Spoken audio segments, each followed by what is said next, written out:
Hi guys, dito po ito sa anong lugar po ito? Paagahan po. Paagahan, Mabitak. Paagahan, Mabitak, Laguna. Laguna. Mga paninda po dito to. May mga iba't ibang uri po ng kwan, ng itak. Yan. Tapos yung mga bahero po diyan, yung ano, yung gusto ng mga pangkalso. Ito po. Mura lang po ito. Talagang tanong natin. Ganito, 200 lang. Guys, 200, mga ganyan. Tapos merong ano po, kung mahilig kayong maglaba sa mga maong na pantalon, to, pwede to. Basahan. Yan.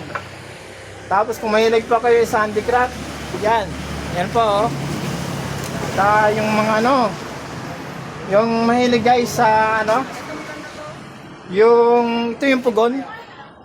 Pag mahilig kayong kwan yung magluto ng ano, ng kanin at ulam, na pugon yung gamit kasi mas masarap po yung luto na pugon yung gatong pugon yung ginagamit isa dun sa ano, sa gas. Yan. Mahaba ito guys, oh. Mula dun, oh. Kabilaan yan, oh. Yan, oh. Dito may mga walis tambo.